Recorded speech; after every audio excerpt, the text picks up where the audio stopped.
Gator boy, you're a gator man. I should feed the gator some rats. Anyway, welcome back to another edition of 42nd Street Pete's Grindhouse Halloween Extravaganza. And, there was a lot of people movies out there as far as horror films are concerned. You had the Gamma people, you had the Puppet people, you had the Mole people.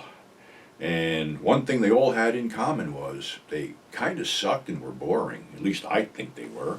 And you had the Alligator people from 1959.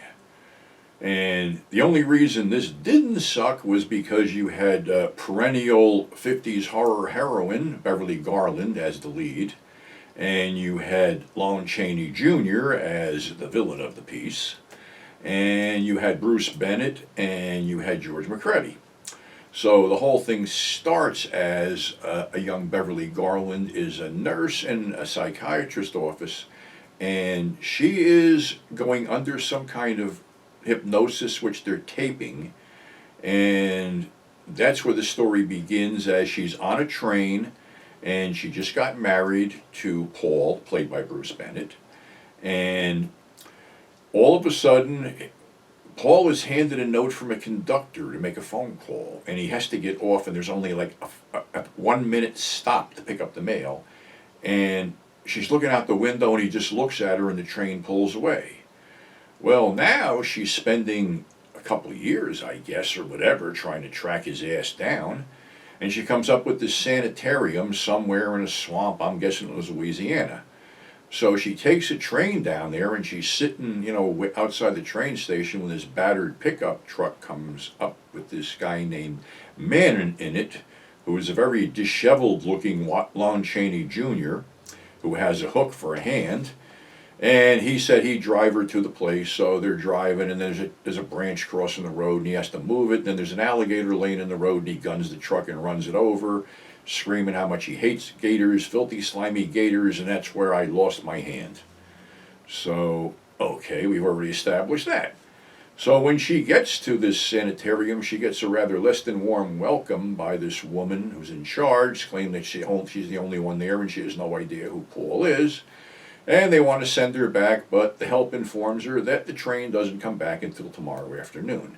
So she has to spend the night locked in her room, and she hears gunshots, and she looks out the window, and there's Manning shooting at a bunch of actual real alligators, about 4 foot, I would say, but they're still real alligators, and he's missing every shot, screaming he hates the alligators, and he's drunk, and the help comes out and tells him, you got to calm down, the woman's still here, we got to make whatever. So anyway, then there's some goings-on with this scientist, and all of a sudden, she doesn't leave in the morning. She's going to stay around because she thinks something's amiss. So she hears this piano playing in the middle of the night and gets out of her room and sees this figure hunched over the piano. And it looks like it's Paul, but he's got like alligator skin luggage face. So he runs out in the rainstorm, and of course she follows him, trips over another, I don't know if it was a fake or live alligator, its mouth open like that close, so I'm thinking it's fake. And she's rescued by Manning, who kills picks up this big harmless fucking snake and flips out of the way and takes her back to his cabin, where he proceeds to start getting drunk and urges her to take her wet clothes off. Well, we know what's coming next. But before he can act on that, Paul comes in the door, beats the shit out of him, leaves him unconscious, and takes her back. And then they have to explain the whole thing that this doctor had created some kind of serum out of the glands or spinal fluid. Let's go with spinal fluid. That's been the running fucking theme all month, spinal fluid.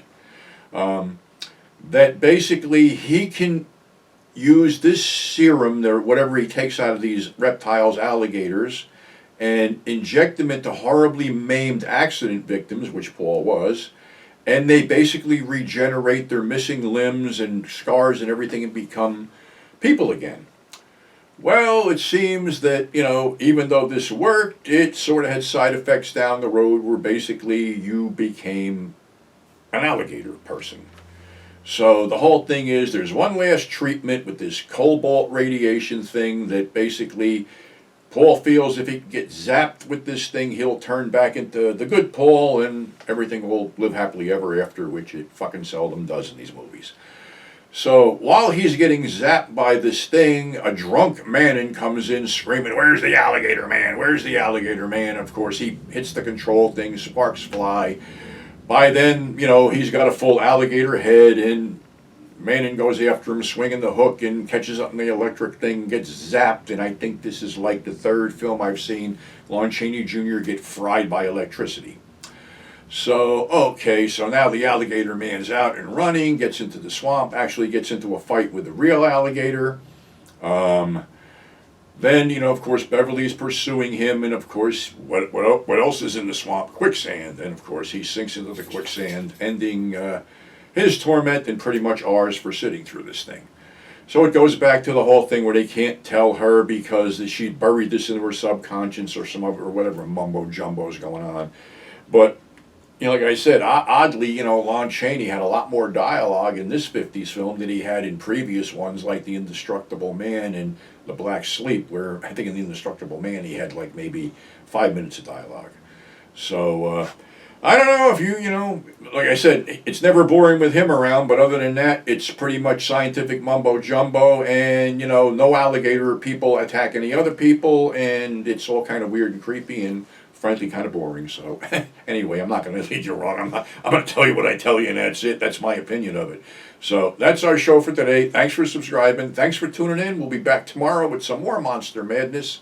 So stay safe. We'll catch you on the flip side.